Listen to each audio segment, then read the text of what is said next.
Welcome to the Copperfield Electric Podcast. Today, we are doing a deep dive it's really for you, the homeowner, who's thinking about a massive convenience upgrade. Hmm. Installing a Tesla wall connector or TWC at home. Right. Our mission is pretty clear. We want to cut through all the marketing and give you a fast, reliable breakdown, not just of the benefits, but, and this is the important part, the crucial electrical prep that has to happen first. That's really the heart of it. This decision, it's less about the charger itself and more about your home's electrical capacity.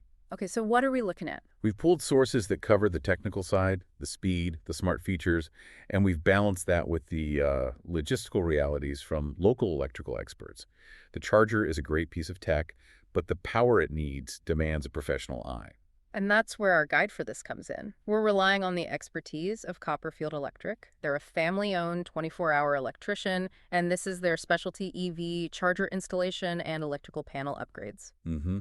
They're right in the thick of it. They are. They serve Orange County, California, and the surrounding areas. So we're talking about local pros in Irvine, Anaheim, Santa Ana, Costa Mesa, Newport Beach.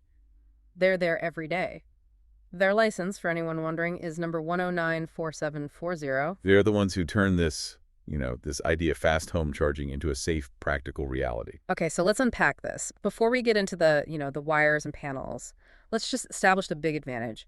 What is the core incentive for the TWC over just plugging into a standard wall outlet? The incentive is, it's the massive difference between level 1 and level 2 charging. Right. Level 1 from that standard outlet, it's incredibly slow. It's called trickle charging for a reason. How slow are we talking? Let's say your EV gets about 3 miles of range per kilowatt hour.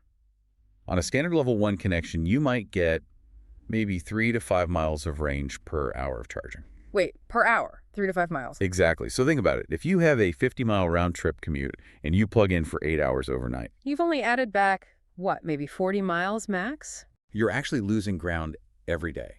You're constantly draining your battery without being able to fully catch up. That really puts it in perspective. Level 1 isn't a real solution. It's more like a desperate measure. It is.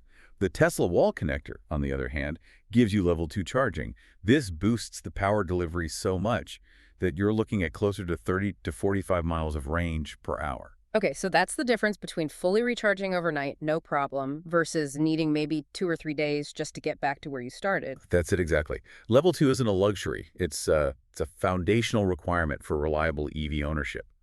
Plus, the TWC is specifically designed for the high, sustained electrical demands of a Tesla.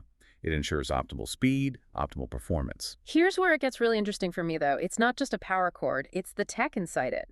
What do those smart features actually unlock for a homeowner? They unlock control, and I think most importantly, cost savings. Real money back in your pocket. Through the Tesla app, you can remotely monitor your car's status. Right, from anywhere. And you can schedule your charging with incredible precision. This turns the charger from just a plug into a key piece of your home's energy management. And that scheduling feature is the secret weapon, isn't it? For making the investment pay for itself faster. Absolutely. Think about your utility rates. Most utilities, especially here in Southern California, use time-of-use pricing. Power during the day, during peak hours, is way more expensive than power in the middle of the night. So you can just tell the TWC to only start charging between, say, midnight and 5 a.m. when the rates are at their absolute lowest. Precisely. You're maximizing every energy dollar. Charging during those off-peak hours can slash your cost per kilowatt hour. It makes running your EV so much cheaper than constantly using public chargers, which they often charge premium rates. That's a huge incentive. You also mentioned the wall connector kind of stays current, like a piece of software. It does, yeah. It has Wi-Fi, so it gets regular over-the-air firmware updates from Tesla. This means as new efficiencies or new safety protocols are developed, your hardware, the thing on your wall, it just updates itself to match. So it's future-proofing itself. On the software side, yes. Yeah. It's always getting better. That's great for Tesla owners, but let's challenge this for a second. Yeah. What about a household that might own a non-Tesla EV or plans to buy one? If I get a Ford or a Hyundai next year, is this just a single brand investment? That is a very fair question, and it actually points to one of the TWC's more surprising strengths, its versatility. How so? It can charge other EV brands. You just have to use a J1772 adapter. The J1772 is the universal charging standard that pretty much every other major EV maker in North America uses. So you just plug the TWC into the adapter into the other car? Correct. It essentially becomes a powerful central charging hub for your whole family's electric fleet, whatever the brand. You're not locking yourself in. Okay, so we've got speed, convenience, cost savings, future-proofing, all huge benefits. But now we have to hit the reality, the installation. This level 2 speed needs a ton of power, and that comes with a cost beyond the charger itself. This is the critical pivot point. This is where people really need the guidance. And yes, we have to be upfront. The cost of the charger plus the infrastructure upgrades. It can be substantial. Let's break that down. A smart charger doesn't automatically mean your house can handle it, right? Not at all. You're basically asking your home to provide a sustained electrical current that rivals or even exceeds your central air conditioner.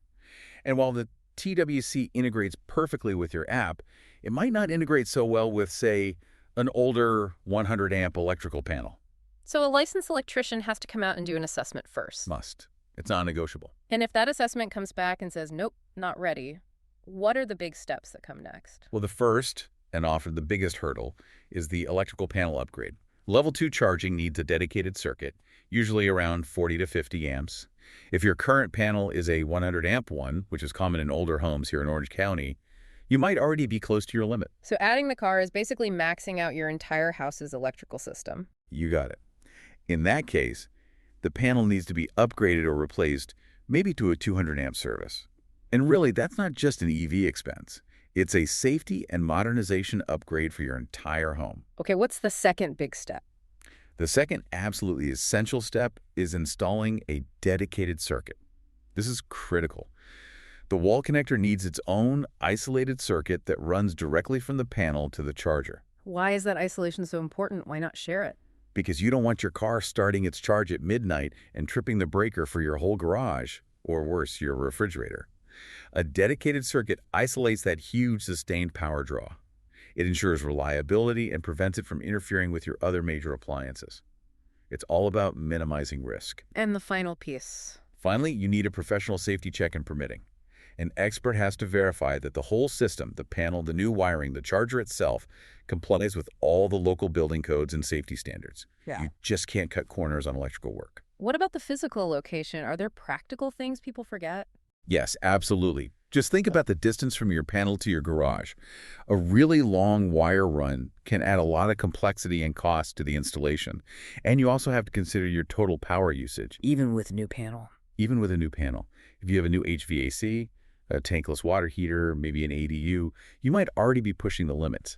Adding the TWC on top of that just makes the upgrade an inevitability. So this whole process, from the initial assessment to potentially replacing a panel, it really demands a licensed expert who gets both EV tech and local codes. This is specialized work. It is, and that's exactly why a company like Copperfield Electric focuses on both things at once. EV charger installation and electrical panel upgrades. They're not just hanging a charger on the wall. They're ensuring the foundation supporting it is rock solid and safe. It sounds like their expertise goes beyond just the charging station. That's right. They're full service. They handle everything from general troubleshooting to new construction, ADUs. For example, they often point out that one of the easiest energy-saving moves is just switching to LED lighting. It shows they're thinking about efficiency for the whole home, not just the garage. For our listeners in Orange County, let's talk about that peace of mind. If you're facing this kind of investment, what should you expect? You should expect trust and transparency. Copperfield is a family-owned business, so they put a huge emphasis on safety and satisfaction.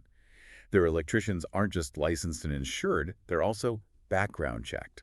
That's crucial when they're doing complex work inside your home. And what about when things go wrong at, 10 o'clock at night? They're built for that. They're a 24-hour electrician offering 24/7 support and emergency service. Because, electrical problems don't happen on a 9-to-5 schedule. They back their work with a 100% satisfaction guarantee and are available across Orange County from Mission Viejo to Laguna Beach and beyond. Okay, so this deep dive makes it pretty clear. Installing a Tesla wall connector is a powerful, smart choice. It adds convenience, it adds home value. But And this is the big but. It absolutely requires a careful, professional look at your home's electrical capacity first. Exactly. You're not just buying a charger, you're investing in an infrastructure upgrade. And that raises a really important final question for you, the listener, to think about. What's the takeaway here? Well, given the huge power draw of level 2 charging, if you already have high-demand appliances, that central AC that runs all summer, a big water heater, then the panel upgrade you might need shouldn't really be framed as just an EV expense. It's a modernization that was probably coming anyway. Precisely. It's a safety and efficiency upgrade that was likely looming over your home's electrical system, regardless of what car's in your driveway. So here's your final thought, your next step. Go look up the amperage rating on your current electrical panel. Find that main breaker. Find out if it says 100 amps, 150, or 200. Just knowing that one number. Understanding that single number is the crucial first step to future-proofing your home. Whether you plug in a Tesla tomorrow or you just want to make sure your current appliances are running safely,